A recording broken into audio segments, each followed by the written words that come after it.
여러분 반갑습니다. 2024년 열린시민포럼, 오늘 아마 제가 첫 번째 강연자인 것 같은데요. 이렇게 만나게 되어서 반갑습니다. 서울대학교 행정대학원 구민규 교수입니다.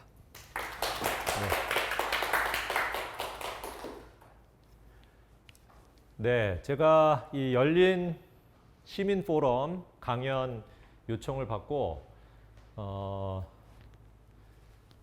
어떤 주제로 말씀을 드릴까 고민을 하다가 제가 최근에 좀 많이 고민하고 있고 또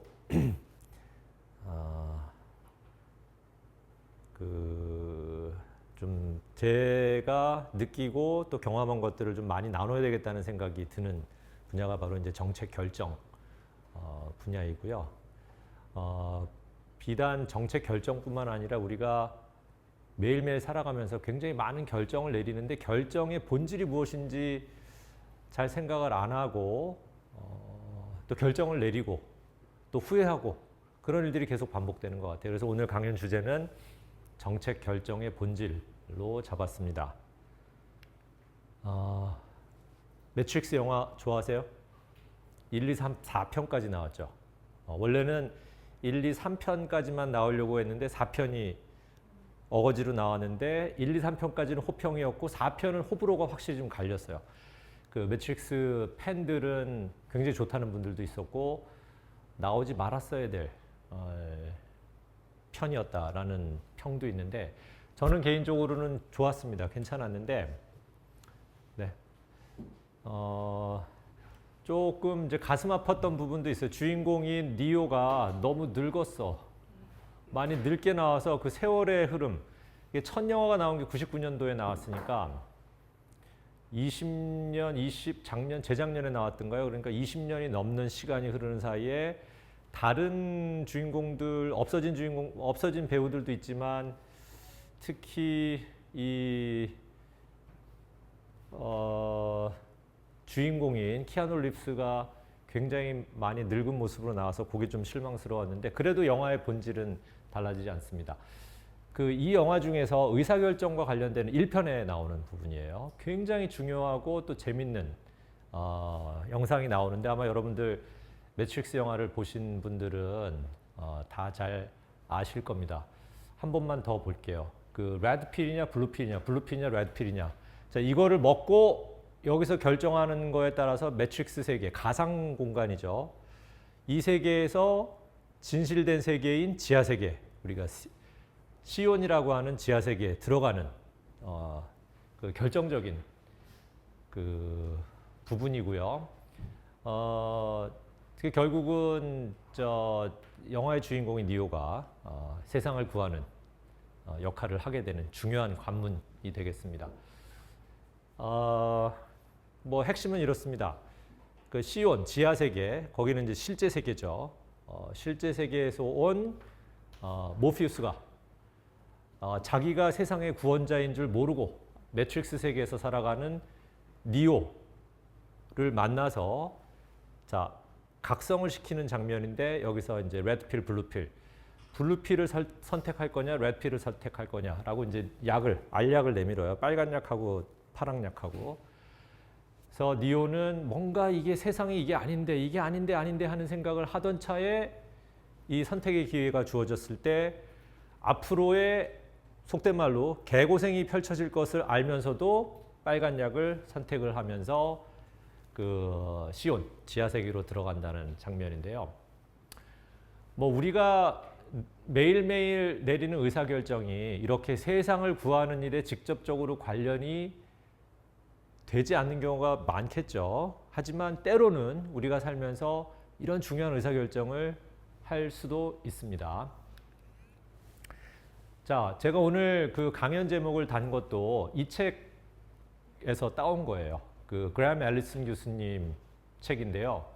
굉장히 오래된 책입니다. 71년도에 나오고 98년도, 99년도에 개정판이 나오고 등등 했는데 여러분들 저희 행정대학원에서 특히 정책학, 의사결정론을 배우는 학생들에게 굉장히 중요한 텍스트 중에 하나이기도 한데요.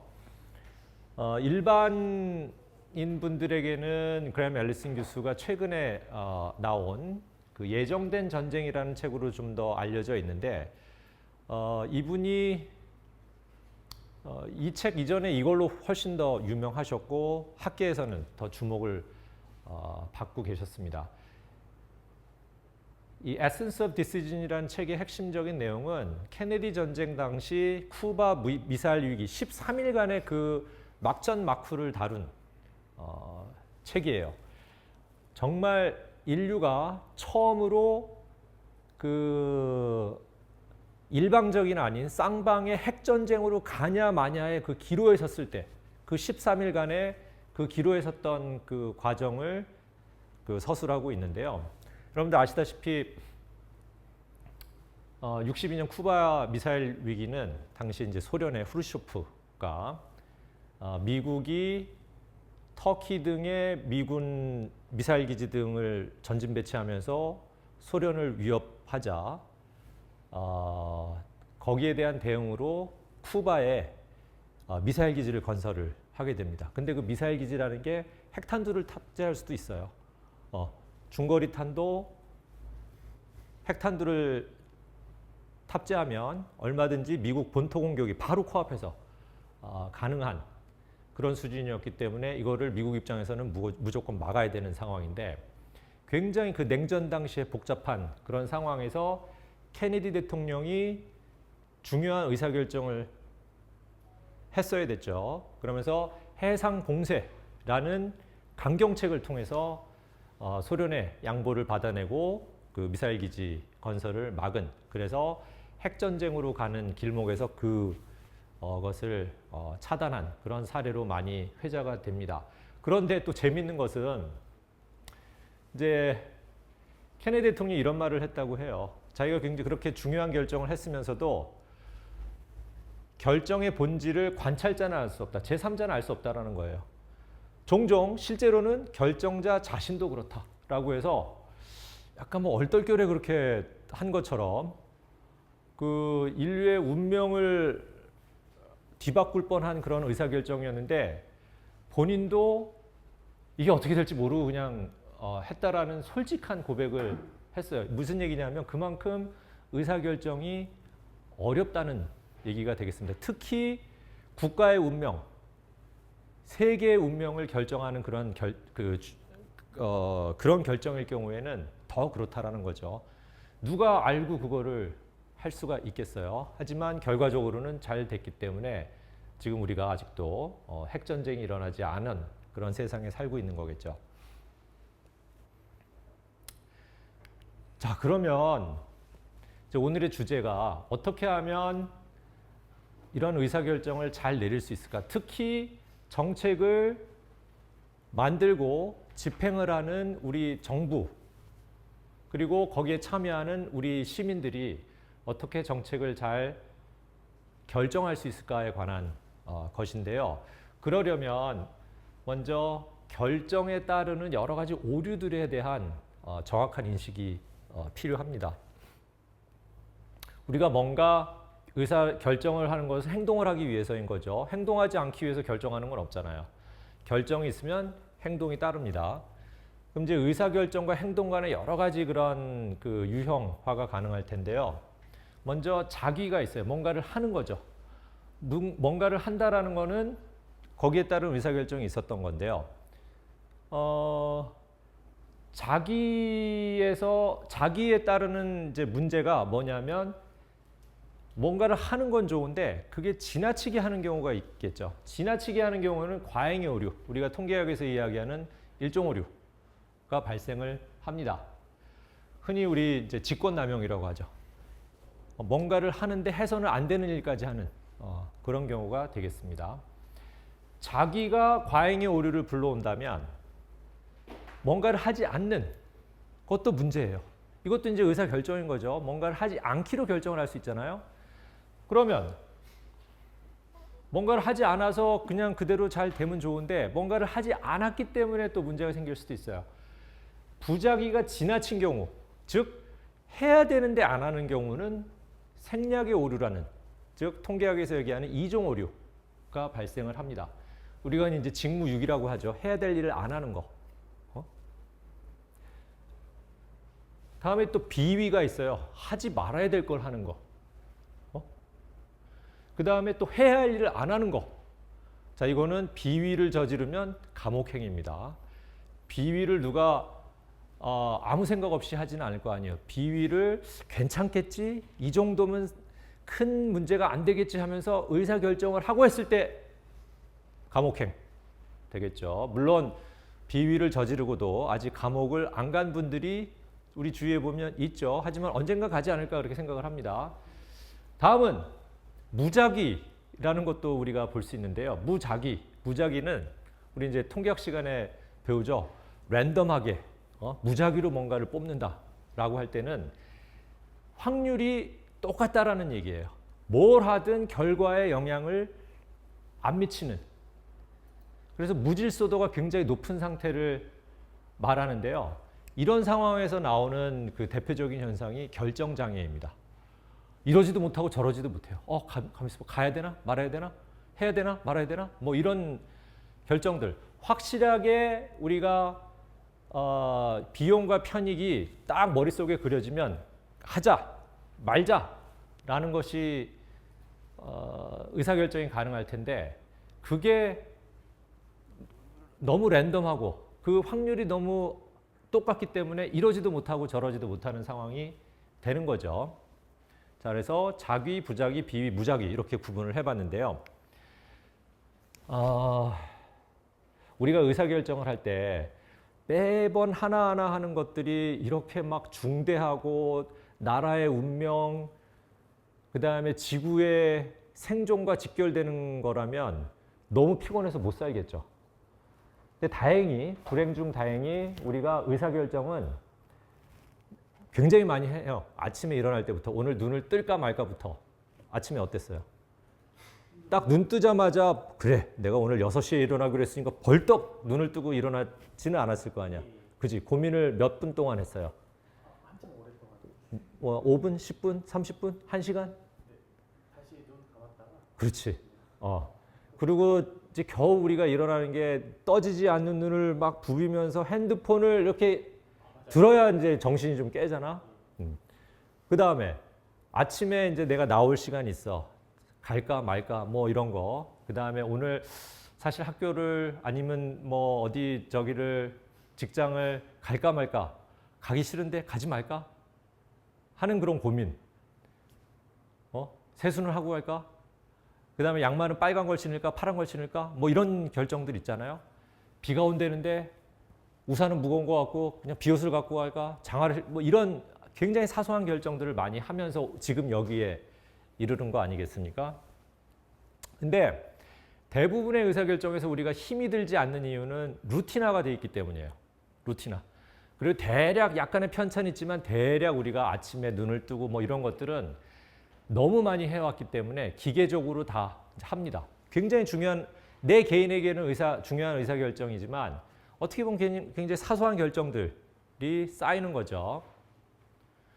근데 그거를 우리가 의식적으로 일일이 하려고 하다 보면 아마 지금 머리가 지금보다는 두뇌 크기가 2배는 돼야 될 거예요. 이 프로세스를 훨씬 더 많이 해야 되기 때문에. 다행히 우리가 내리는 많은 의사결정들은 그냥 넘어갑니다. 루틴화.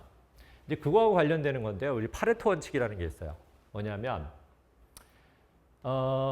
중요한 결과, 여기 이제 앞에 수식어를 붙이면 중요한 결과는 일부의 원인 때문에 생긴다는 경험칙을 말하는데 8대2, 80대 20 법칙이라고도 해요. 우리가 살아가면서 내리는 많은 노력들, 여기는 effort라고 되어 있지만 의사결정이라고 해도 됩니다. 의사결정들 중에서 결국은 우리 앞으로의 인생에 큰 영향을 미치는 것들은 20%의 결정이라는 거죠. 매일매일 아침에 눈을 뜨면서부터 내리는 결정의 대부분 80%는 우리가 살아가는데 중요하지만 이빨을 안 닦고 나왔다고, 양말을 거꾸로 뭐 한 짝만 신고 나왔다고, 신발을 짝짝으로 신고 나왔다고 사는데 크게 지장이 있는 게 아니에요. 그죠? 사는데 중요하지만 그 의사결정들이 크게 영향을 미치지는 않을 거예요. 하지만 중요한 고비고비 때마다 내리는 그런 결정들은 앞으로 우리가 살아가는데 80%를 좌우한다라는 그런 개념인 거예요. 뭐 이론적으로 이게 왜 그런지 물리학 법칙이 이 뒤에 따르는지 그런 건 없어요. 대략 보면 이렇더라. 그래서 이런 얘기들이 많이 나옵니다. 백화점 매출액 중 80%가 상위 20%부터 나온다. 교통사고의 80%는 20%의 운전자가 집중적으로 일으킨다. 뭐 이런 경험칙이 되겠습니다. 그 다음에 소득은 이게 이제 그 고소득과 저소득을 나누는 이제 기준인데요. 8만 불 이상이 20%라면 2만 불 밑에 저소득층은 80%를 차지하더라. 한때 그 아큐파이 월스트리트라는 그 운동이 있었죠. 2017, 18년 경제 위기 이후에 우리 월스트리트 금융자본이 미국의 전체 부의 99%를 1%가 차지하고 있다라는 막 이런 얘기들이 돌면서 월가를 점령하라. 뭐 이런 저기도 있었어요. 뭐 물론 이제 정확한 퍼센티지는 우리가 논란의 여지는 있지만 그만큼 양극화가 심화되는 것도 사실입니다. 자, 그래서 이제 오늘 조금 이제 그 강연 내용을 좀 범위를 좁혀보면 우리가 내리는 이런 루틴화된 아주 사소한 의사결정이 아니라 정말 중요한 앞으로 우리 개인의 운명을 바꾸고 그 다음에 나라의 운명을 바꿀 수 있는 그런 정책들, 개인의 의사결정들인 20%를 우리가 어떻게 하면 잘 내릴 수 있겠느냐가 이제 초점이 되겠습니다. 자, 그 의사결정을 그러면 도대체 어떻게 하면 잘 내려야 되냐. 물론 우리가 이제 지식이 있어야 돼요. 정보가 중요하죠. 정보가 없으면 좋은 의사결정을 내릴 수가 없어요. 근데 정보만 있다고 우리가 좋은 의사결정, 잘된 의사결정을 할 수 있느냐? 그건 아니에요. 그래서 의사결정을 어떻게 하면 잘할 수 있을까라는 질문을 제 스스로에게 던질 때마다 뭔가 틀이 있어야 되겠다는 생각을 많이 해왔거든요. 이제 그 중에 하나가 이제 아리스토텔레스의 수사학이에요. 수사, 레토릭이라는 책을 썼죠. 실제 이 사람이 아리스토텔레스인지 아닌지 모르겠어. 아무튼 그렇다 치고 이제 수사학의 삼각형을 보면 우리가 이제 크게 세 가지가 있습니다. 에토스, 파토스, 로고스가 있어요. 로고스는 금방 알아보시겠죠. 로고스 하면 로직, 논리입니다. 우리가 이성적으로, 논리적으로, 과학적인 인과관계를 따져서 의사결정을 하는 로고스에 따라서 원래는 이 레토릭이라는 것, 수사학이라는 것은 내가 말을 해서 상대방을 어떻게 설득할 것인가에 관한 세 가지의 기법을 이야기하는데요. 의사결정할 때도 마찬가지예요. 로고스 제일 중요합니다. 하지만 우리가 늘 이성적으로, 논리적으로, 과학적인 인과관계에 따라서만 의사결정을 할 수는 없어요. 그렇게 하다가 망한 케이스가 뭐냐면 저는 대표적인 게 광우병 사태라고 생각해요. 2008년도 광우병 사태 때 그런 괴담이 돌았어요. 이명박 대통령이 그랬는지 안 그랬는지 국무회의에서 그런 말이 돌았다더라. 그러면서 국민들이 더 분개한 게 뭐냐면 광우병이 걸릴 확률은 복권이 당첨돼서 나오다가 번개 맞아서 죽을 확률보다 낮은데 국민들이 왜 그렇게 난리인지 모르겠다. 라고 했다는 말이 시중에 떠돌면서 우리 유모차 부대들이 나서고 막 국민들이 더 분개한 거죠. 그게 확률적으로는 맞을 수 있어요. 우리 사실 2008년도 광우병 사태 때 막 그랬는데 광우병에 걸려가지고 누가 뭐 캐나다에서 몇 명이 죽고 영국에서 몇 명이 미국에 이런 얘기는 있었지만은 우리 대한민국 국민이 광우병 걸려갖고 죽었다는 얘기는 없거든요. 뭐 뇌송송 뭐 그런 얘기는 돌았지만 없어요. 그래서 확률적으로 보면 그게 맞을 수도 있어. 복권이 당첨돼서 나오다가 번개 맞아서 죽을 확률 이럴 수도 있어요. 하지만 그런 얘기를 하면 안 되죠. 국민들이 불안한데. 광우병 때문에 지금 머리가 어떻게 뭐 이런 것 때문에 우리가 불안한 상황에서 과학적인 인과관계만 얘기한다고 설득이 안 되는 거죠. 그래서 더 화나게 한 케이스. 에토스는요. 우리가 흔히 도덕률, 윤리, 시대정신이라고 합니다. 이게 굉장히 또 중요한 의사결정의 지침이 될 수 있어요. 요즘 시대정신 하면은 가장 대표적인 게 뭐가 떠오르십니까? 시대정신. 21세기 대한민국을 가로지르는 또는 전 세계를 강타한 시대 정신이 뭘까요? 저출산 애를 낳지 말자가 시대 정신인가? 저출산 해결. 오케이. 저출산 해결. 또 선생님 그 시대 정신 요즘 제일 많이 화두가 되는 게 어떤 게 있을까요?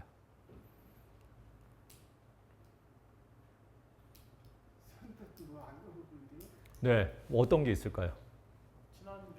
친환경 좋습니다. 기후 변화 이 대표적인 적이에요. 친환경. 또 어떤 게 있을까요? 이 공정, 공정, 정의 이런 시대 정신이에요. 한 10년 된 것 같아요. 우리 미투 운동이 벌어진 게 한 2013 제기호 2013년부터 시작이 돼서 지금 10년 조금 넘었는데 그 이후로 공정 담론이 굉장히 중요합니다. 불평등 한편으로는 불평등이 심해지고 있지만 그거에 대한 우리의 인내심의 한계는 이미 도달했어요. 못 참아요. 공정함이 무너진 거 우리 못 참습니다. 우리뿐만이 아니라 전 세계적으로 같은 현상이에요.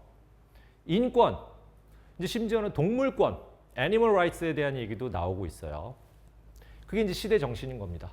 시대 정신. 그게 굉장히 중요한 가치 판단, 의사결정의 기준이 될 수도 있다. 여기에 어긋나면 천하에 뭐라 그래도 이게 어려워진다. 그 다음에 이제 파토스인데요. 파토스는 주로 감성적인 측면입니다. 감성. 우리가 이성이 있지만 또 동시에 감성이 있죠. 자, 이 감성의 호소를 또 잘하는 것도 감성적인 결정 내리는 것도 중요해요. 감성. 그래서 우리 맹자가 시작한 4단 7정 논쟁이라는 게 있죠. 4단은 여러분들이 또 소시적에 다 배운 측은지심, 수호지심, 사양지심, 시비지심 이런 것들이 있어요. 이게 4단이에요. 이게 굉장히 뭐라 그럴까 그 에토스하고도 걸리고 로고스와도 걸리고 파토스하고도 걸리는 다 가운데 있는 개념이라면 7정이라고 하는 거. 좀 더 감성적인 거는 희로애락, 애오욕. 아마 오자가 좀 어려우실 텐데 오자는 미워하는 마음. 희노애락은 알죠. 사랑하는 마음, 미워하는 마음, 욕심. 이런 것들이 우리 7정인데 7정은 조금 낮게 봤어요. 4단은 조금 고급스러운 우리의 그 도덕률이라면 7정은 좀 같이 낮은 것으로 봤는데 이 파토스가 이 안에 들어갑니다. 파토스. 그래서 이 파토스를 어떻게 잘 자극하느냐 아니냐에 따라서 정책이 성공하기도 하고 실패하기도 합니다. 저는 이제 또 그 대표적인 사례로 드는 것 중에 하나가 특히 이제 이 파토스가 정치인들한테 굉장히 중요한 그 능력이라고 저는 생각을 하는데 우리 정치인들이 이거 파토스 잘못했다가 그 망한 케이스들이 좀 있어요. 감성적으로 조금 이렇게 정말 이 희로애락 국민들 희로애락을 같이 하고 애호욕을 같이 하고 뭐 이런 메시지를 던질 때 던지지 못하고 너무 또 논리적으로 또 너무 시대 정신만 얘기하다가 폭망한 케이스들이 우리 주위에 있습니다. 자, 이 아리스토텔레스의 삼각형을 맹자로 해석을 해보면요, 되게 걸쳐요. 그 인 하면 이제 시대 정신하고 가깝겠죠. 측은지심, 인하고 가깝고요. 수호지심은 제가 볼 때는 이 에토스하고 파토스 사이 어딘가에 있는 그런 도덕률입니다. 사양지심은 윤리, 에토스 쪽에 조금 더 가깝겠고요. 시비지심은 로고스 쪽에 좀 가까운. 로고스와 파토스 한 뭐 점으로 치자면 여기쯤 있는 그 무엇인가가 될 거예요. 자, 이런 것들을 우리가 종합적으로 잘 고려를 해서 의사결정을 내려야 한다라는 말씀을 드리는 거고요. 자, 이제 관련해서 제가 얼마 전에 쓴 그 인의 예지 중에서 예와 관련된 그리고 극기복례라고 우리 공자님이 말씀을 하셨는데 그러면 이거 갖고 막 4단 7정 논쟁해가지고 조선 중기 이후에 그 우리 태계 이양 선생님하고 막 열심히 막 논쟁을 벌인 그런 것이 있어요. 뭐가 제일 중요하냐? 인이냐, 의냐, 예냐, 지냐? 그러면 칠정은 뭐냐? 이래가지고 굉장히 많은 논쟁을 벌입니다. 칠정은 하위 개념이다. 아니면 칠정도 똑같이 중요한 개념 뭐 이런 거 갖고 막 논쟁을 벌이는데 이미 저 공자님께서 지침을 주셨어요. 극기복례. 극기복례가 이 사단으로 가는 인으로 가는 문이다. 인의의 지. 예가 인과 의와 지로 가는 문지방이다. 라는 말씀을 먼저 하셨어요. 그래서 예를 갖춰야 된다. 뭐 이런 말씀을 하셨는데 관련되는 제가 칼럼을 쓴 거고요. 자, 그다음에 조금 이제 방향을 바꿔서 우리가 이제 의사결정론을 또 어떻게 바라볼 수 있냐면 이러한 관점에서 바라볼 수도 있어요. 거만한 자와 방만한 자. 이게 저 골프 용어라고 하는데요. 골프뿐만 아니라 다른 분야에도 다 의사결정 분야에는 보편적으로 다 적용이 되는 것 같습니다. 거만한 자는 거리만 맞는 자라고 해요. 거리만 맞는 자. 방만한 자는 방향만 맞는 자라고 합니다. 둘 다 잘못됐죠. 둘 다 안 맞는 것보다 하나라도 맞는 게 낫지만 우리가 뭔가 훌륭한 스포츠 선수가 되고 하려면 거리와 방향이 다 맞아야 돼요. 다 마찬가지입니다. 야구도 그렇고 축구도 그렇고 요번에 양궁은 말할 나위도 없고요. 탁구, 뭐 배구, 배드민턴 다 마찬가지예요. 방향하고 거리가 안 맞으면 지는 거예요. 방향은 속도가 결정하고요. 속도가 너무 느려도 안 되고 뭐 빨라도 이런 거. 자, 그래서 진정한 우리가 최고의 스포츠 선수가 되기 위해서는 방향도 맞아야 되고 거리도 맞아야 된다. 좀 이따 이제 손흥민 얘기 또 할 텐데요. 손흥민도 골 넣는 거 보면 그게 거리하고 방향에 맞기 때문이에요. 아무리 빨리 차도 진짜 눈에 안 보이는 공을 차도 골대가 여기인데 여기다 차면은 그냥 골라인 아웃이죠. 그 다음에 아무리 똑바로 차도 거리를 못 맞추면 안 돼요. 속도가 너무 느리면 골키퍼한테 잡힙니다. 그런 거예요. 둘 다 맞아야 돼요. 자, 근데 이제 제가 굳이 그 얘기를 드리는 이유는 이게 바로 또 우리가 그 의사결정에 따르는 여러 가지 오류와 관련이 있기 때문이에요. 굳이 그 분류를 하자면 거리에 관해서는 우리가 의사결정도 마찬가지인 거 거리도 생각해야 되고 방향도 생각해야 되잖아요. 근데 거리에 관한 거는 우리가 1종 오류, 2종 오류하고 관련이 되어 있어요. 방향은 주로 3종 오류하고 관련이 됩니다. 제가 이제 1종 오류가 뭐고 1종 오류, 2종 오류 조금 전에 잠깐 말씀을 드렸는데 다시 말씀드릴 거고요. 3종 오류가 또 재밌는데요. 이게 뭐 1종 오류, 2종 오류 이렇게 따지면 막 너무 복잡할 것 같지만 실제로 우리가 주위에서 많은 오류들인 거고 이게 유형화를 하는 거고요. 그 유형화가 돼야지 우리가 이러한 의사결정에 따르는 오류를 조금이라도 줄일 수 있다라는 얘기가 되겠습니다. 거리에 관한 1종 오류, 2종 오류는요. 먼저 과잉의 오류, 아까 잠깐 말씀드렸죠. 1종 오류라는 이제 과잉. 우리가 자귀가 지나칠 경우에 뭔가를 하는데 그게 지나치면 1종 오류가 생기는데 예를 들면 예산 낭비. 하는 건 좋은데 하지 않아도 될 일까지 해서 예산이 낭비되는 사례가 1종 오류가 되겠고요. 그 통계학에서 구분하는 겁니다. 1종 오류. 해야 되는데 안 하는 거. 이제 생존에 위협이 됩니다. 여러 가지 안전사고들 있잖아요. 우리가 흔히 인재라고 하는 거. 그런 것들이 결국은 보면 2종 오류에 해당이 됩니다. 정부가 예산을 투입을 해서 진작에 했어야 되는 걸 안 했을 때 이런 오류가 사건, 사고가 터지지 않으면 오류인지 아닌지 모르죠. 하지만 터지면 오류인 것이 드러납니다. 그 다음에 방향은요. 이게 명확하게 뭐 1종 오류, 2종 오류는 거리에 관한 거고 3종 오류는 방향, 이거는 아니지만 대략적으로 놓고 보면 방향에 관한 오류는 3종 오류하고 관련되는 경우가 많아요. 3종 오류가 뭐냐면 뻘짓하는 거예요. 대표적인 케이스가 우리 수험생인데 영어 시험을 앞두고 수학 공부를 한다거나 공부는 열심히 해. 막 밤을 새서 해. 근데 내일 아차 영어 시험했네. 수학 공부하고 있었는데 이런 거. 반대로 내일 수학 시험인데 영어 공부하고 있었네. 이런 거. 정책 목표를 잘못 잡으면 이 오류가 생깁니다. 열일을 해요. 뭔가 열심히 해. 우리 정부는 뭐 하고 하는데 방향이 완전히 잘못된 경우. 또 이 방향에 관한 잘못은요. 수단을 잘못 선택했을 때도 나타납니다. 우리 이제 골프 예를 다시 들면 골프 치시는 분들 이해되실 거예요. 우리가 이제 그 골프 여러 가지 클럽들 있잖아요. 처음에 길게 칠 때는 드라이버로 쳐야 되고 그 다음에 맨 마지막에 그린이 올라가면 퍼터로 쳐야 되고 이런 건데 처음에 티샷을 하는데 퍼터를 들고 와서 막 친다 그래. 이거는 대표적인 수단의 오류, 3종 오류가 되겠습니다. 수능 시험을 앞두고 초등생 교재로 열공을 한다? 이런 거.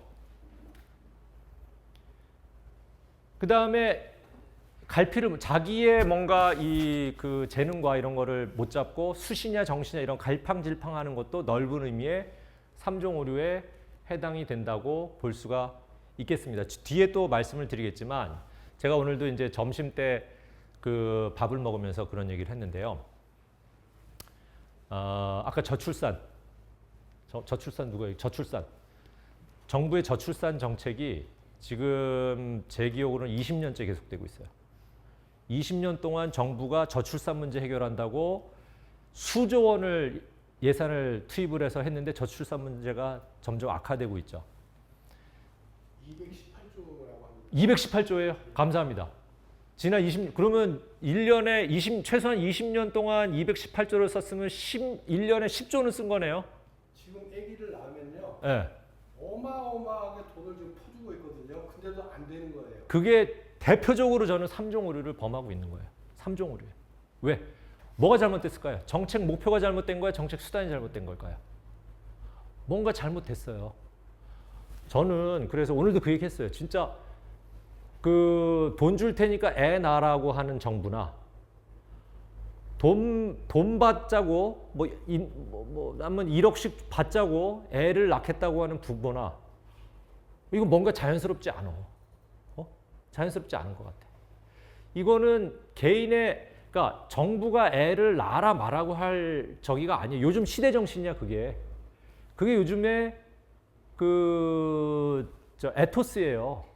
왜 정부가 일일이 옛날에 저희 여기 연배가 좀 되신 분들은 둘 만나 잘 기르자 뭐 이런 거 있었잖아요. 저희 때가 보면은 제가 지금 55이거든요. 저희 때 평균이 둘, 셋이었고 그것도 많다 그래서 둘만 낳아 잘 기르자 그랬어. 그 앞에는 저희 아버님 세대에는 막 7, 8명 이랬고요. 근데 그거를 왜 정부가 낳아라 말아라 그러다가 손바닥을 뒤집어서 더 낳자고 한 게 20년 된 거거든 지금. 둘만 낳아 잘 기르자가 공식적으로 폐기된 게 최소한 20년이 넘었어요. 그거를 왜 정부가 이래라 저래라 해. 그리고 1억 주면 낳고 1억 안 주면 안 낳아? 그것도 웃기는 거예요. 뭔가 잘못됐어. 뭔가 잘못됐습니다. 이거는 1종 오류도 아니고 2종 오류도 아닌 대표적인 3종 오류라고 저는 생각을 해요. 자, 뒤에 또 다시 말씀을 드리겠고요. 얼마 전에 스코틀랜드에서 디 오픈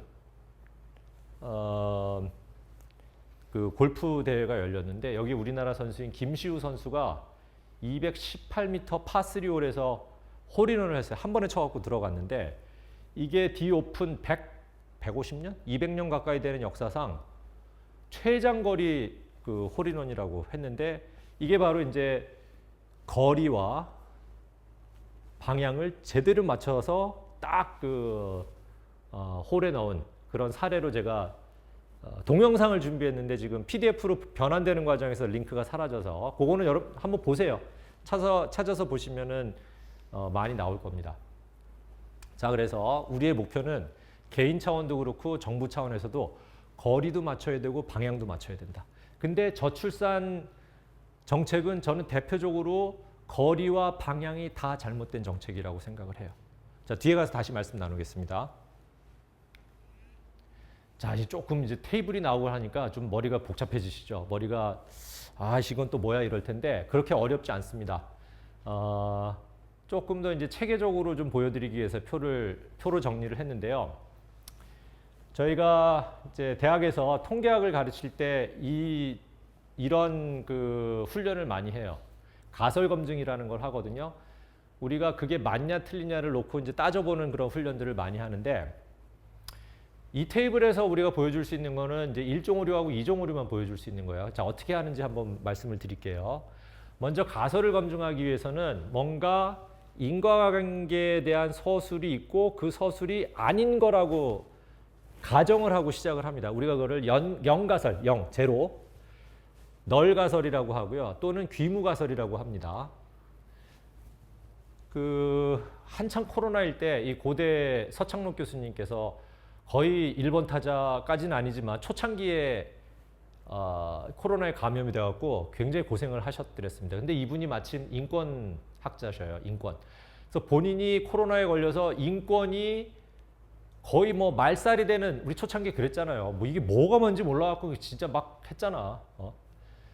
정말 코로나 걸리면 요즘 또 코로나가 는다고 하는데 뭐 이제는 좀 그리고 여유가 생겼어요. 근데 초창기에 이게 뭔지 몰라갖고 무슨 역병이 도는 거라고 생각해서 걸렸다 그러면 못 나오고 뭐 아무튼 진짜 뭐 직장에서 잘리고 별별 일들이 다 있었지 않습니까? 무슨 큰 죄를 진 것처럼.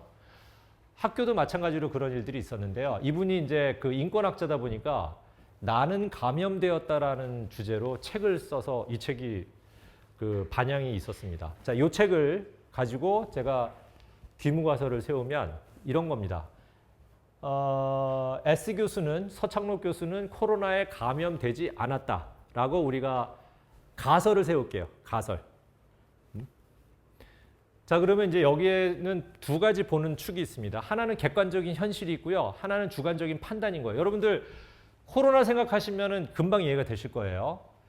객관적 현실은 뭐냐면 실제로 감염이 되었다, 감염이 되지 않았다가 있을 거 아니에요. 우리가 그 진단 키트 갖고 할 때 뭐 위양성, 위음성 이런 얘기 많이 들어보셨죠? 이 얘기가 바로 이거예요. 그러면 감염이 되었으면 귀무가설이 거짓인 거고요. 실제로 감염이 되었으면 감염되지 않으면 귀무가설이 참인 거고, 감염이 되었으면 귀무가설이 거짓이 되겠죠. 왜냐하면 귀무가설은 감염되지 않았다라고 우리가 뭔가 아니다라고 가설을 세웠으니까. 주관적 기대.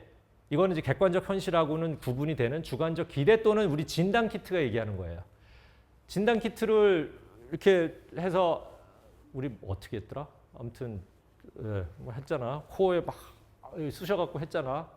이거 하다가 막 코피도 나고 했잖아요.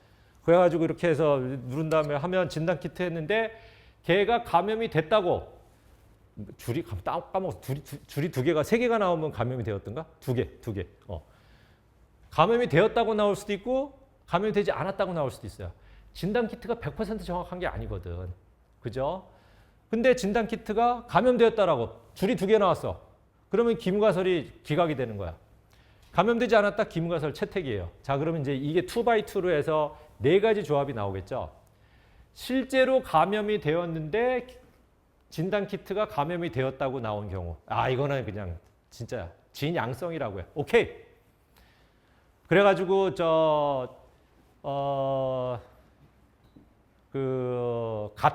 가택연금이 아니지. 가택연금이 아니라 못 나오게 하고 그 다음에 핸드폰 해가지고 15분 이상 움직임이 없으면 막 동사무소에서 연락 오고 핸드폰 집에 두고 가면 또 바로 걸려가 뭐 이런 거. 그런 거에도 할 말이 없는 진양성 갑니다. 정반대로 객관적 현실은 우리 서 교수님이 감염되지 않았고 진단 키트도 아니라고 얘기하는 경우에는 진음성, true negative이라고 해요. 오케이. 이것도 문제 없습니다. 긴 걸 기라고 하고 기가 아닌 거를 기가 아니라고 하는 거는 제대로 된 의사결정이에요. 이건 아무 문제가 없어요. 근데 이제 문제가 뭐냐면 어긋났을 때 객관적 현실과 주관적 기대 또는 진단 키트가 반대로 얘기할 때가 문제인 거예요. 하나는 우리가 위양성이라고 하고 다른 하나는 위음성이라고 합니다. 혹시 이거 겪어보신 분 계세요? 실제로 감염되지 않았는데 진단 키트가 걸렸다 그래가지고 고생하신 분. 근데 모르지. 진짜 걸린 건지 안 걸린 건지. 나는 아무 증상, 무증상 있었잖아요. 아무 증상도 없는데 진단 키트 꼽았더니 코로나래. 그래가지고 막 고생하는 사람들도 많이 있거든요. 자, 실제로 감염되지 않았는데 감염되었다고 하면 이게 난리가 납니다. 이게 일종 오류예요. 위양성이에요. 아닌 거를 기라고 생각하고 뭔가 의사결정을 해서 행동을 했을 때 이 위양성이 나타납니다. 문제 있어요, 이거. 반대로 진단 키트가 틀렸어. 걸렸는데 안 걸렸다고 줄이 안 나왔어. 이게 위음성이에요. 이종 오류라고 합니다. 생략의 오류예요. 해야 될 걸 안 하는 케이스가 발생이 되는 거죠. 자, 그래서 이거를 우리가 도대체 뭔 얘기냐라고 하면 여기서 한번 서갖고 똑같이 양궁이라고 생각해 보세요. 양궁으로 쐈을 때 어디가 정답이겠습니까? 우리가 백발백중 맞추면 여기 아니면 여기에 맞춰야 되는데 이게 확률적으로 이게 이제 그 사이즈가 똑같다면 확률적으로는 똑같이 25% 해갖고 50%나 우리가 잘못된 의사결정을 내릴 수 있다는 거야. 50% 중에서 절반은 위양성, 나머지 절반은 위음성의 결정을 할 수 있다는 거야. 해야 될 일을 안 하기로 결정하거나 안 해도 될 일을 더해서 문제를 일으키거나 부작위를 하거나 작인데 과해서 문제를 일으키거나 이런 게 끊임없이 생긴다는 거예요. 이게 의외로 많습니다. 딱 우리가 알맞게 하는 게 너무 어려워요. 그러니까 대개의 경우는 조금 위양성이라도 넘어가고 위음성이라도 넘어가서 그런 거지 많은 경우에 정확하게 따지면 여기에 못 맞추는 경우가 많아요.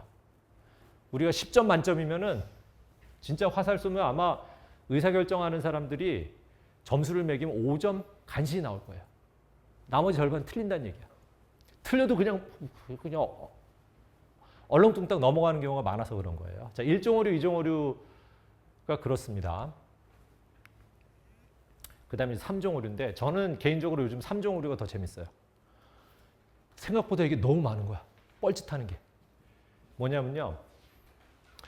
동화 속 소설 속 이거는 제 전매 특허입니다. 이거는 어디 가서 저한테만 들을 수 있는 말씀이에요. 1종 오류, 2종 오류 이거는 우리 교과서에 널려 있는 얘기고요.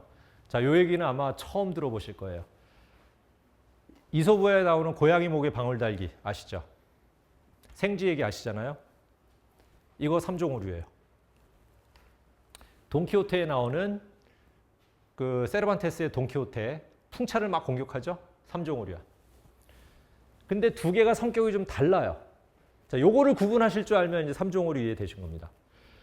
자, 먼저 이솝우화에 나오는 고양이 목에 방울 달기가 왜 3종 오류이냐 하면 긴장하지 마세요. 안 물어볼게. 또 막 대답하시라 그러면은 막 또 긴장하니까. 이거는 정책 목표 설정이 잘못돼서 오는 오류입니다. 왜 그럴까요? 자, 쥐들이 고양이한테 자꾸 잡혀먹잖아. 그래서 못 살겠다. 저 고양이를 어떻게 없애지?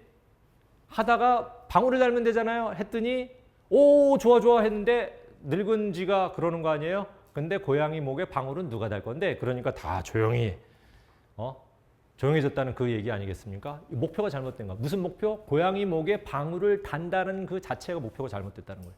정책 목표가 잘못 설정이 되면 3종 오류, 고양이 목에 방울 달기 오류를 범하게 되는 거다.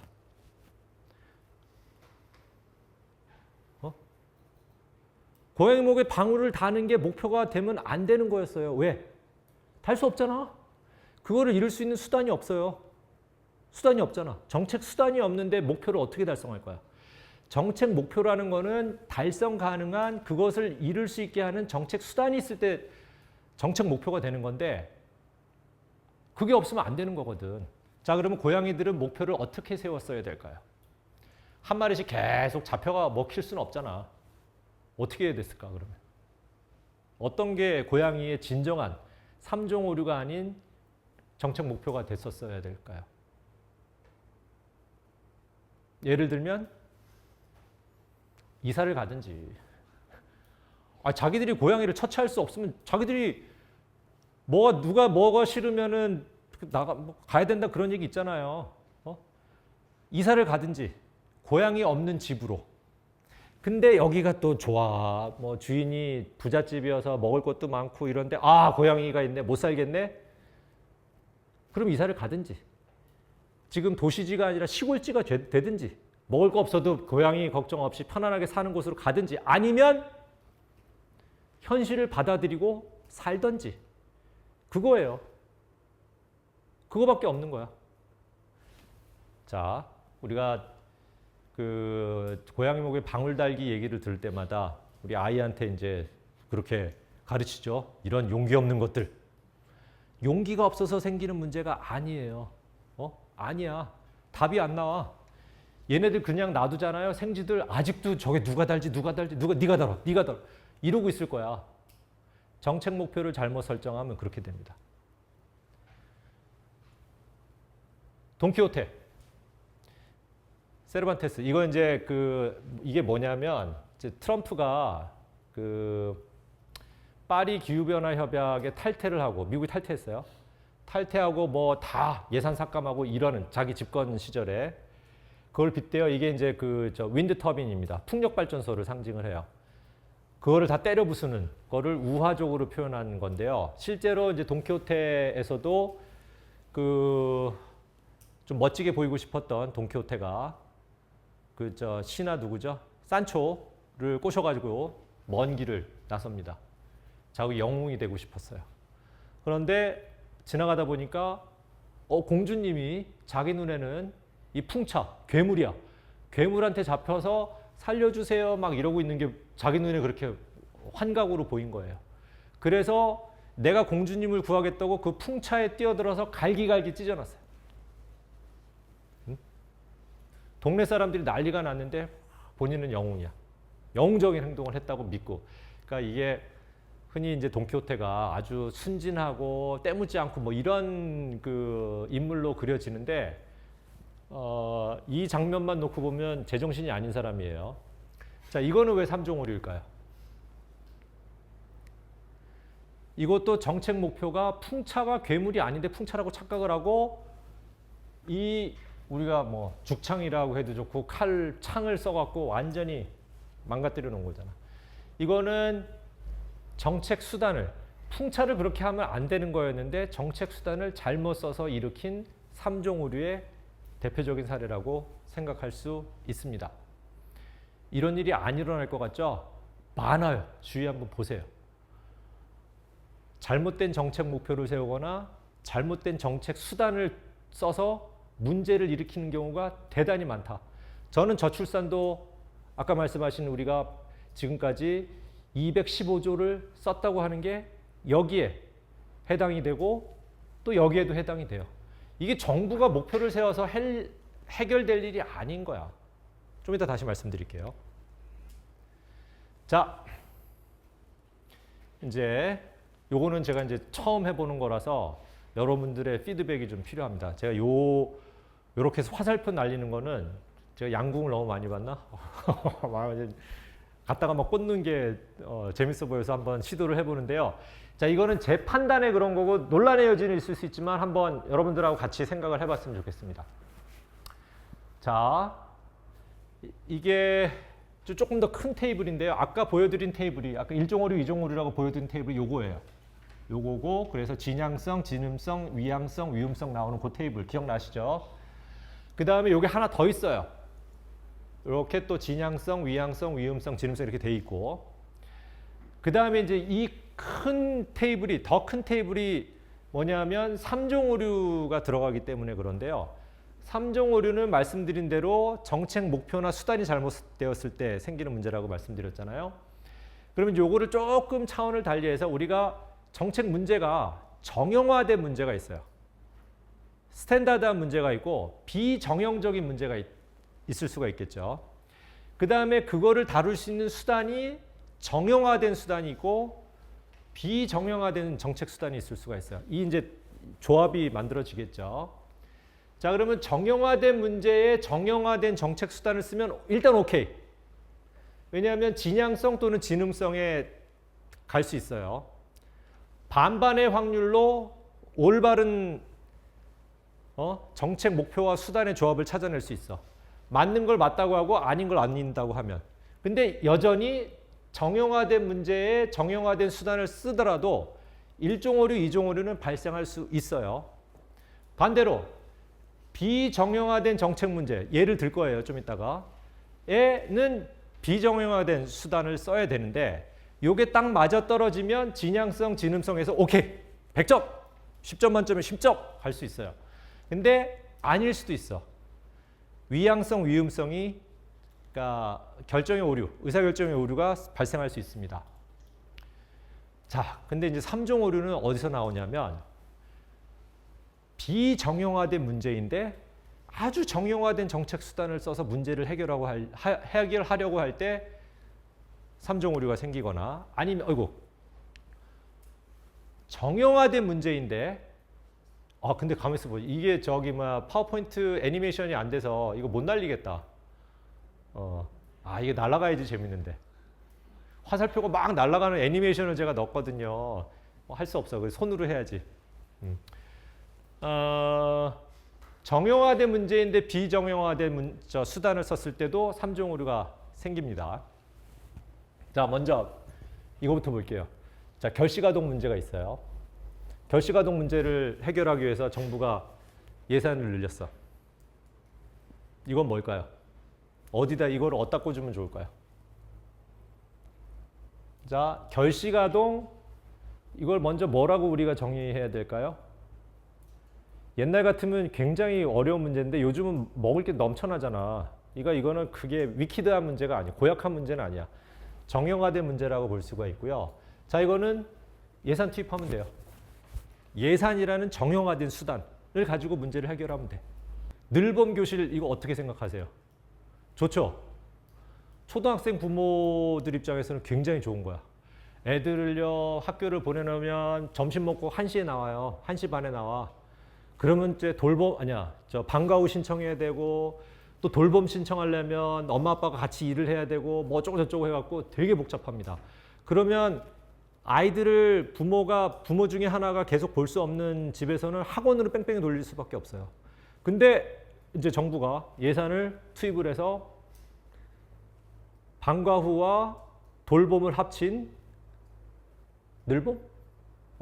늘봄 정책을 쓰겠대. 초등학생 부모를 가진 저도 지금 막둥이가 초등학생이거든요. 오, 우리 막둥이 초등학교 해당이 되는지 안 되는지 모르겠지만 좋아. 좋아. 그래서 너는 학교에 5시, 6시까지 있어라 지금. 자, 요 결시가동 예산은 여기에 해당이 된다고 볼 수가 있어요. 진양성. 오케이? 자, 정형화된 문제를 정형화된 수단을 통해서 이건 얼마든지 우리가 풀 수 있어요. 지금 돌봄 같은 경우도 마찬가지입니다. 이거는 정부가 예산 써서 문제 풀면 돼. 최근 신문 이렇게 들춰보시면요.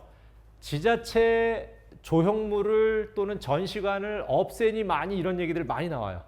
우리 관악구하고 동작구도 해당이 되는지는 모르겠지만 우리 민선자치단체장 시절에 이런 거 굉장히 많잖아요. 뭐 호화 청사 짓고 그다음에 뭐 기념 전시관 만들고 조형물 만들었는데 한강에도 있잖아.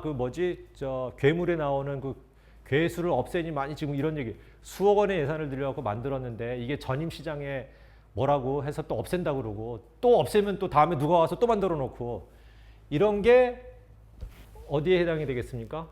자, 이거는 큰 문제는 아니에요. 뭐 전시관 만들고 무슨 조형물 이게 국가의 근간을 흔들고 이런 거 아닙니다. 서울시가 이것 때문에 망하고 관악구, 동작구가 이런 거 아니에요.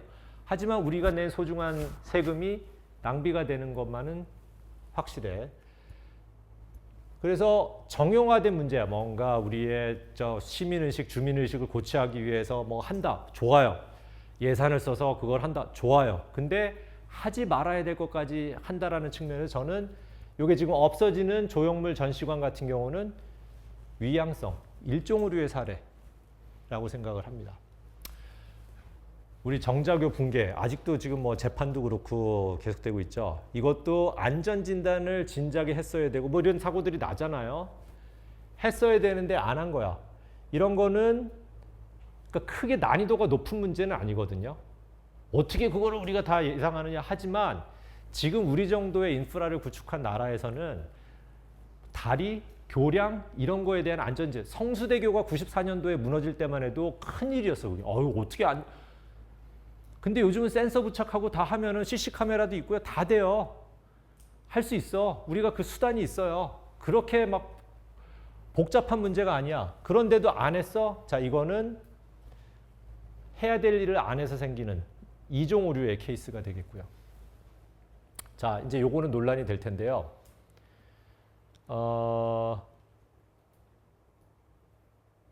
그 의료 격차, 의대 증원. 그러니까 진음성은 이거는 안 한 거니까 사례를 찾을 수가 없어요. 하지 말아야 될 거를 안 한 거니까 이 사례는 우리가 예시가 없어. 의료 격차 의대 증원. 이건 어떻게 보세요? 지금도 논란이 되고 있죠. 2월 달부터 시작해서 지금 벌써 6개월이 넘고 1년이 다 돼가고 뭐 정부하고 지금 의료계가 첨예하게 대립을 하고 있는 케이스인데 저는 이거는 3종 오류라고 생각해요. 정책 목표를 잘못 잡은 거야. 교육부가 뻘짓했어요. 1차적으로. 근데 교육부가 뻘짓한 거를 복지부가 끌어안고 장렬히 산화하고 있는 중이야.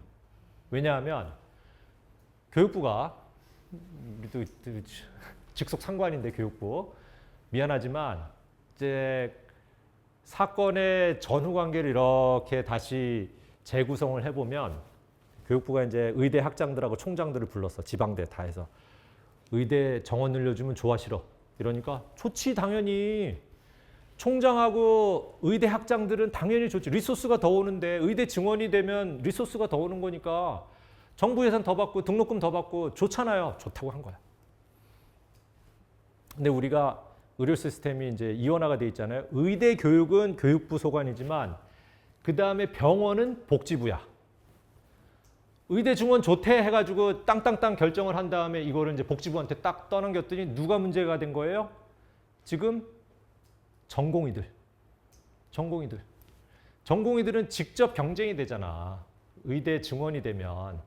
그러니까 지금 일반이, 전공의, 전문의는 문제가 안 돼. 여기는 이제 연배가 되기 때문에 지금 막 의대에 들어올 사람들, 의대에 있는 사람들이나 고등학생들하고는 직접 경쟁이 아닌 거야.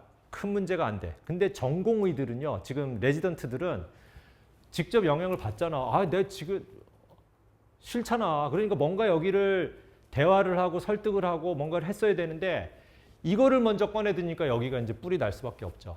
기본적으로 우리나라 의료 체계에서 여러 가지 수가 문제도 있고 지금 대학병원도 다 가잖아. 그리고 정부가 이제 이번에 발표한 것도 저기 있잖아요. 그 경증 환자인데 대학병원 응급실 가면은 몇 배로 내게 하겠다. 우리가 그동안 대학병원들을 오남용했거든. 그런 문제를 해결하지 않은 채 의대 증원이라고 해놓으니까 완전히 얘기가 딴 데로 가버렸어. 의료 격차 해소하고 뭐 등등이라는 명분으로 이걸 시작했는데 완전히 다른 데로 가버린 거예요. 목표를 잘못 세워갖고 3종 오류로 가고 있는 케이스. 출산 장려금 계속 말씀드렸지만 이것도 대표적인 3종 오류예요. 출산 장려금. 아니 제가 알기로는 제대로 된 나라 중에서 출산하라고 정부가 국민들 세금 걷어갖고 장려금 주는 나라는 대한민국밖에 없는 것 같아요. 이걸 돈으로 해결할 수 있다고요? 완전히 잘못된 거야. 출산은요, 저출산 문제는 대단히 비정형화된 문제예요. 여러 가지 문제들이 복합적으로 기후 문제, 인구 문제, 그 다음에 우리 주택 문제, 교육 문제 모든 것들이 다 복합적으로 작용이 돼서 생긴 문제인데 이거를 아주 편하게 예산 써갖고 해결하겠다고 안 되는 거죠. 이거는 지금 215조가 문제가 아니라 아무리 정부가 예산을 쏟아부어도 절대 해결할 수 없는 문제예요. 그렇게 해서는. 자, 저출산 문제는요. 아까 그 고양이 목에 방울 달기로 생각을 하면 저출산 자체가 문제가 아니거든. 왜 문제가 되냐면 지금 베이비 부모들이 막 지금 이제 은퇴를 하고 뭐 이러는데 이게 지금 65세 이상의 인구가 15세 미만 인구보다 훨씬 더 많기 때문에 지금 그게 100이 넘는데요, 비율이. 우리는 이제 그런 의미에서 고령화 사회인데 그게 너무 속도가 빠르니까 문제가 되는 거거든. 자, 이거는 어떻게 보면 자연스럽게 해결이 될 문제야. 앞으로 30년 안에. 65세 이상인 분들이 30년 안에 이렇게 역사의 뒤안길로 사라지실 거잖아요. 시간이 지나면서 해결이 될 문제인 거야. 그게 베이비 부모들이 계속 이제 그 은퇴를 하고 나이가 먹는데 밑에서는 안 나으니까 이거를 누가 먹여 살리냐, 연금 재정이 고갈된다, 막 이런 것 때문에 지금 문제라는 거지. 지금 20만 명, 25만 명이거든요. 우리 지금 출생률이 매년 25만 명이 태어나서 25만 명이 잘 살면 아무 문제 없는 거예요. 왜 우리나라가 꼭 1년에 50만 명씩 낳아야 돼? 가뜩이나 지금 막 복잡한데. 저희 때 4천만 명이었어요. 우리 대학 다닐 때. 고등학교 때 우리 대한민국 인구가 4천만 명이어서 아무렇지도 않았어. 왜 지금 5천만 명을 붙잡고 꼭 유지를 해야 되냐고. 아니야. 저출산 자체가 문제가 아니라 고령화하고 맞닿아 있는 부분에서 이게 지금 앞으로 미래 지금 은퇴자들을 먹여 살릴 인구가 없어갖고 어떡하 이게 문제인 거잖아요. 자, 그러면 그게 문제라면 첫 번째 정책 목표가 출산 장려가 아니라 고령자들이 건강하고 100세까지도 일할 수 있는 환경을 만들어주는 게 저는 우선적인 목표가 돼야 된다고 생각해. 왜 50세면 은퇴시키고 55세면 나가라 그러고 60세면 나가라 그래 놓고 연금 타먹게 만드냐고. 아닌 거예요. 일할 수 있는 기회와 그런 저기를 줘야지. 왜 은퇴자들은 나가서 그냥 저 자식들이 내는 연금 재정을 먹고 축내는 그런 걸로 만드냐고. 거기부터 그게 우선이 돼야지 되고요. 두 번째는 우리 AI 이런 거 얘기 많이 하잖아요. 한편으로 AI가 직업을 다 싹쓸이해 간다고 난리잖아.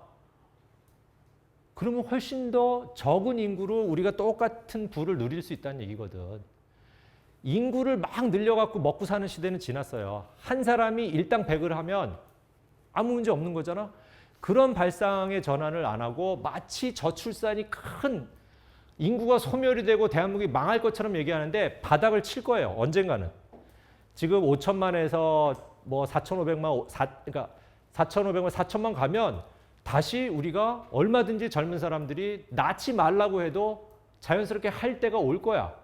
그때까지 우리가 어떻게 버티는지를 정책적으로 해결해야 되는데 거기다가 애 낳으면 1억씩 준다고?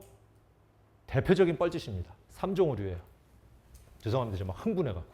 참고로 저는 애가 셋입니다. 너무 좀 일찍 시작했어. 요즘 시작했으면 3억인데. 근데 저는 제가 애를 셋을 낳아서 키우는 입장에서 동의할 수 없어요. 1억씩 받자고 애를 낳아? 노 땡큐예요, 저는. 그 다음에 요즘 이제 문제되고 있죠. 전기차 화재. 이거 어떻게 할 건가? 전기차 화재 고약하잖아요. 한번 불나면 8시간씩 걸린대잖아요. 끌 때까지. 이거 이제 비정형화된 문제거든요. 근데 여기다가 지금 정부가 대책을 내놓는 게 전기차 보조금 주고 활성화시키고 이런 것 때문에 지금 또 문제가 되고요. 그 다음에 전기차가 그동안 지하주차장에다가 잔뜩 만들어놨잖아. 충전시설 다 지하에다 넣어놨거든요. 이걸 또 지금 뺀대. 지상으로 옮긴대. 완전히 지금 갈팡질팡 난리가 난 거야. 이것도 대책이 없어요. 대책이 없는데 그거를 더 키운 이유는 정부가 제공을 한 거야. 전기차 보조금 줘서 막 늘려놨잖아. 자, 그러면 제자리를 어떻게 찾아갈 건가? 지금 정형화된 수단 가지고는 해결이 안 되는 비정형화된 문제라는 점.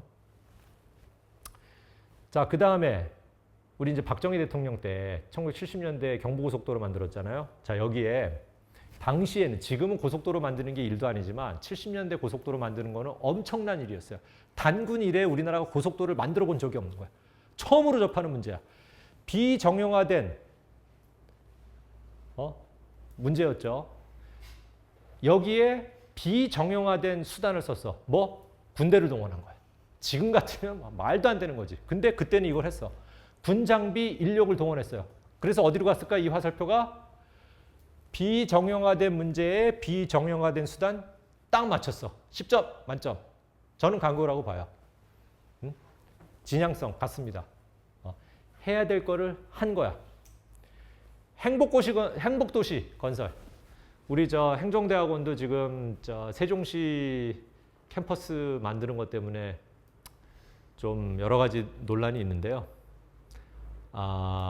뭐 이제는 거스를 수가 없어. 벌써 이제 한 20년 됐잖아.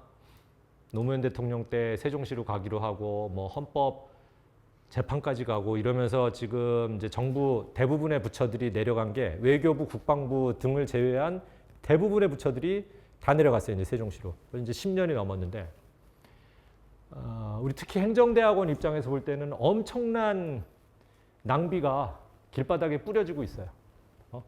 공무원들 세종시에 내려가 있고 국회는 또 여기에 있고 대통령실 있으니까 대부분의 고위 공무원들이 다 서울에 있어요. 일주일에 하루 세종시에 가 있고 나흘 닷새는 서울에 있는데요.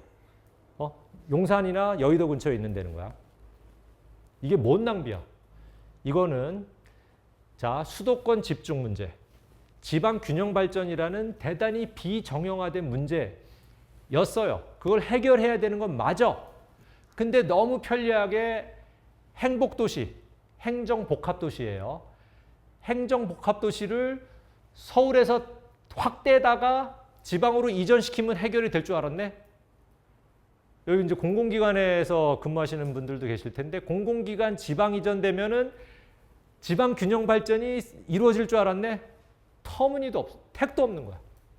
그런 정형화된 수단으로는 안 되는 문제였는데 그거를 써서 망한 케이스. 그 다음에 요즘 또 논란이 되는 게 이륜차, 오토바이 때문에 오토바이 운전하시는 분들도 계시겠지만 우리 도로를 걷다 보면 오토바이 때문에 위협을 느끼는 분들도 많을 텐데요. 여기 이제 전면 번호판을 시험적으로 한대 하도 교통법규 위반을 많이 하고 인도고 어디고 막 막고 다니니까 전면에 번호판을 세우면 조금 이제 그 조심하지 않을까 싶어갖고 그러면서 이제 저 단속도 좀 쉬워지게 요걸 한다고 하는데 요것도 굉장히 어려운 문제. 지금 이게 왜 이렇게 어려울까? 저는 오토바이 문제에 대해서 한 지난 10년 동안 이걸 어떻게 하면 좀 잘 우리 캠퍼스도 이거 때문에 굉장히 그 어려움을 겪고 있거든요. 요즘은 전동 킥보드까지 가세해서 장난 아닙니다. 타고 다니는 학생들은 편할 수 있는데 이게 막 여기저기 널브러져 있는 이런 전동 킥보드, 자전거 이런 게 너무 우리 지금 환경을 복잡하게 만들고 있어요. 자, 이거는 뭘까? 라고 싶은데 이거는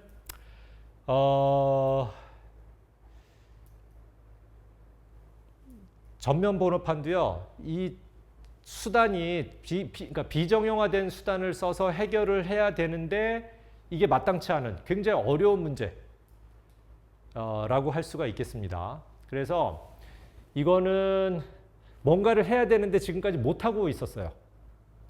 해야 되는데 안 하는 문제였다면 이 문제가 이거를 해결해 줄지는 두고 봐야 되겠습니다. 오토바이 문제. 마지막으로 지금 이제 맞춤형 그 교육을 위한 요즘 교육부가 이것 때문에 열일하고 있는데요. 디지털 교과서 되겠다. 이게 디지털 교과서 얘기가 나온 게 벌써 10수년이 지났는데 아직도 안 되고 있는데 또 이주호 교육부 장관이 전에 MB 때 교육부 장관 할 때 이거를 막 하다가 다시 이제 교육부 장관이 돼서 이거를 열심히 지금 추진하고 있는데 이거는 제가 볼 때는 3종 오류 케이스. 3종 오류 케이스. 어떻게 보면 우리 그 교육을 공교육에서 학생들을 골고루 낙오되는 학생들 없이 잘 교육을 시키는 거는 우리가 수십 년째 해온 노하우가 쌓인 분야예요.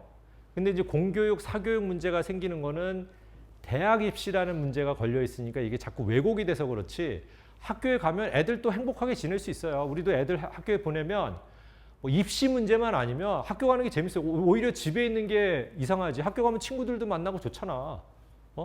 같이 놀고 또래들하고. 근데 이거를 그 보편적 교육, 떨어지는 낙오자들이 없이 한다라는 명분으로 AI 교과서, 어떻게 보면 아직까지 우리가 실험해보지 않은 비정형화된 수단을 써서 문제를 해결하겠다고 하는데 당장 교사들부터 반발인 거죠. 교사들이 이거 새로 배우는 거 싫어해요.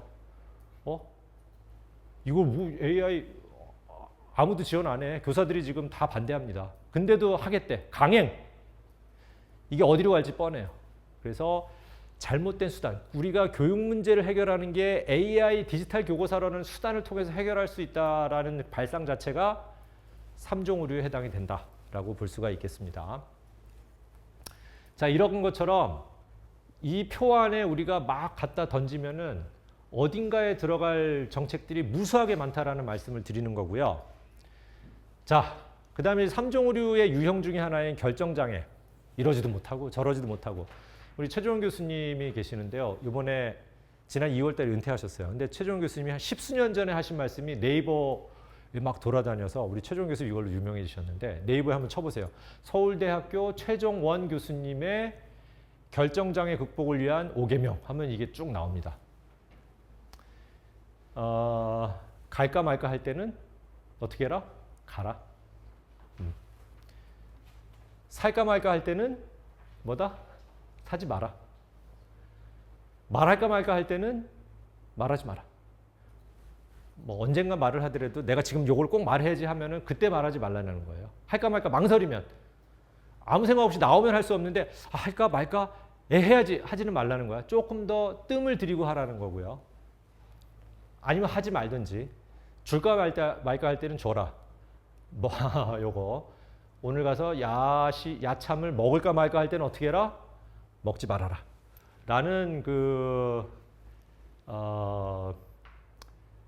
안내를 해주시니까 이게 또 참고가 될 수 있고요. 물론 이제 아닌 경우도 많죠. 이건 상황에 따라서 판단을 하셔야 되는데 그만큼 우리가 또 결정장애에 빠져서 낭비하지 않아도 될 시간과 자원을 낭비를 한다는 얘기가 되겠고요. 요거는 제가 하나 그냥 어설프게 추가해 봤어요. 시작할까 말까 할 때는 일단 시작해라. 뭔가를 할까 말까? 뭐 운동도 그렇고 공부도 그렇고 뭐 취미 활동 뭐 다 마찬가지입니다. 망설인다는 얘기는 마음의 한 구석에 그게 뭔가 있다는 거거든. 그럼 해라. 시작해라. 결혼은 어떻게 해요? 결혼도요. 내가 당연히 이 사람하고 살면은 나는 앞으로 행복하게 디즈니 영화에 나오는 것처럼 남은 생을 행복하게 이렇게 할 수 있으면 가는 거고요. 도저히 안 될 것 같으면 하지 마. 근데 이제 문제가 되는 경우 할까 말까 할까 말까 하면 저는 하라 라고 하겠습니다. 할까 말까는 지금 이게 진짜 무작위적으로 확률을 내가 모른다라는 거 아니에요. 그럴 땐 일단 질러라. 물론 질러갖고 잘못될 수도 있지만 우리가 경험칙상 결혼을 해도 후회, 안 해도 후회를 하니까 하고 후회하는 게 낫다. 저는 그렇습니다. 이 얘기를 또 오늘 집에 있는 와이프가 들으면 결혼을 해서 후회한단 말이야. 뭐 이렇게 또 할 수도 있지만 만약에 내 마음이 갈팡질팡하면은 하는 쪽으로 하는 게 맞다라고 봅니다. 3종 오류, 햄릿증후군이라고도 하죠. 살 거냐 죽을 거냐 그것이 문제로다. 그러면 살든지. 그러니까 우리가 이제 행정학에서는 그걸 무의사 결정이라고 해요. 무의사, non decision making이라고 하거든요. 그게 제일 나빠요. 뭔가를 문제를 인지를 하고 해야 되는데 말아야 되는데 할까 말까 이게 제일 나빠. 그냥 아무 생각 없이 이게 지금 문제인지도 모르고 그냥 막 이러고 가면 차라리 용서가 되는데 뭔가 문제인 거를 인지를 했는데 이러지도 못하고 저러지도 못하는 경우가 많이 있거든요. 그게 더 나빠. 그럴 때는 해야 돼요. 자, 그럼 예를 들면 자, 제가 맨 앞에 이 얘기를 드리고 시작을 하려고 그랬는데 못 그랬는데요. 오늘 이 자리에 오신 분들은 더운데 아직도 지금 밤 8시가 넘었는데 27도인데 체감 온도는 30도가 넘고 여기 와 말어. 신청을 했는데 올까 말까 막 고민하다가 지금 와 계신 거잖아. 잘하셨어요. 오늘 내린 여러분들의 의사결정 중에서 최고의 의사결정이 돼야 되는데 모르겠습니다. 자, 요게 이제 마지막 잠깐만. 하나 더 있던가요? 마지막이죠. 마지막이에요. 마지막인데 우리가 매번 똑바로 바른 의사결정을 내리고 살면 얼마나 좋겠습니까? 우리 정부가 늘 1종 오류, 2종 오류, 3종 오류를 범하지 않고 일처리를 국민들 세금을 써가면서 일을 하면 얼마나 좋겠습니까마는 그러지 못할 확률이 굉장히 많아요.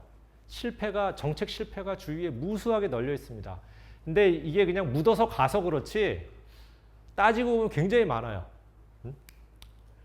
근데 이제 실패하는 것 자체가 문제는 아니라고 저는 보고요. 우리가 계속 앞으로 나가면 되니까 실패로부터 무엇을 배우느냐, 어떤 학습을 하느냐가 중요하고요.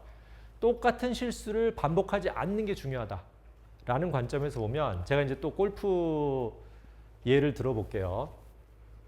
아마 다 아실 만한 그 선수들인데요. 잭 니클라우스는 성공한 골퍼는 실패한 골퍼보다 더 많은 실패를 겪었다. 그렇네. 실패를 안 할 수는 없어요. 우리가 지금까지 여러분들이 저도 그렇고 다 살아오시면서 이런저런 잘못된 의사결정에 따른 실패 해보신 적 있죠. 하지만 거기서 뭔가 배우면 된다. 정책도 마찬가지라고 보고요. 실패를 하더라도 골프는 얼마나 끈기 있게 노력하고 연습하는지에 달려있다. 애니카 소렌스탐이 한 말이고, 타이거 우즈 항상 실수를 최소화하려고 노력하지만 실수를 해도 후회하지 않는다. 중요한 것은 같은 실수를 반복하지 않는 것이다. 어떻게 보면 그냥 뻔한 얘기이지만 우리가 정책을, 그러니까 의사결정을 하고 실패를 안 하고 또 뭔가 거기서 뭔가 학습을 하는 관점에서 보면 다시 한번 우리가 되새겨 볼 만한 그러한 어록이라고 생각해서 제가 정리를 해봤고요. 이것도 이제 동영상인데 손흥민이 멋지게 골 넣는 장면이거든요. 우리 손흥민 존이라고 있죠. 한 20m 정도 되는 중거리 슛 날리는 그 장면인데 이게 공이 쫙 기가 막히게 휘어서 들어가는 거리와 방향이 착 맞아 들어가서 골키퍼가 도저히 막을 수 없는 곳에 딱 골을 넣는 그 장면인데 동영상은 뭐 손흥민 영상은 많이 보셨을 테니까 오늘 이제 말로 가름하도록 하겠습니다. 자, 그래서 결론이 뭐냐?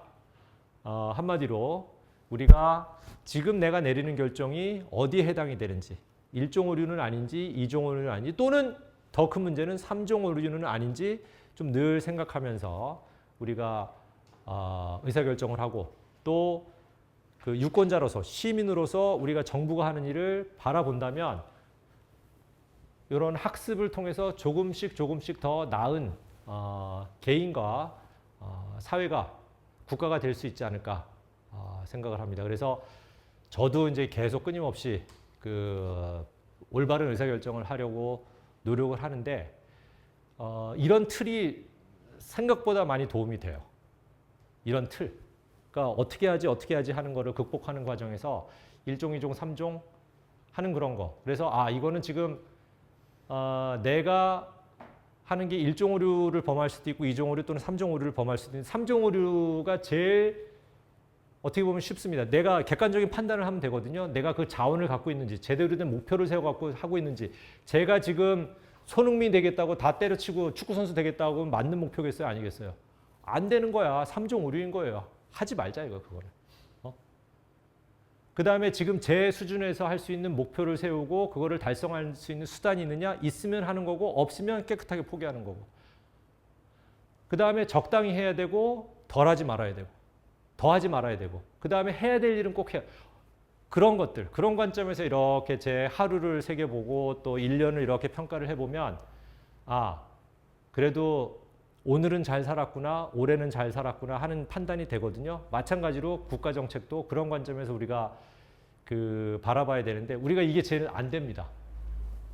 정책 실패 학습 이러면 큰일 나는 줄 알고 실패하는 걸 너무 두려워해요. 그 운동선수 이번에 올림픽 나간 선수들한테 좀 많이 배워야 될 거라고 생각한다라는 말씀을 드리면서 제 말씀은 이제 마치고요. 혹시 질문 있으면 좀 받겠습니다. 지금 시간이 제가 이것도 좀 과잉 요리였나? 원래는 1시간만 했어야 되는데 제가 생각보다 조금 많이 말씀을 드렸습니다. 오늘 제 강연은 여기서 마치도록 하고요. 제가 처음에는 이제 올해 2024년도 열린 시민 포럼 첫 번째 주자여서 조금 시작을 잘 해야 되는데 라는 좀 걱정도 하고 좀 부담도 됐었는데 그럼 오늘 편안하게 강의할 수 있는 그 자리를 마련해 주셔서 대단히 감사하고요. 자, 오늘 한번 연습해 보세요. 딱 이 방을 나서는 순간부터 무슨 오류를 범하면 안 될까? 또 출출하니까 또 야식을 할까? 또 맥주 한잔 할까? 이러지 마세요. 아마 제일 올바른 의사결정은 바로 댁에 돌아가셔서 오늘 하루에 이 또 땀을 씻어내시고 숙면을 취하시는 게 최고의 의사결정이라고 생각이 됩니다. 그리고 또 내일 불타는 금요일 맞죠? 내일 불타는 금요일. 불타는 금요일을 위해서 여러분들의 몸과 마음을 또 푹 쉬게 하는 그런 저녁 시간이 되면 좋겠습니다. 감사합니다.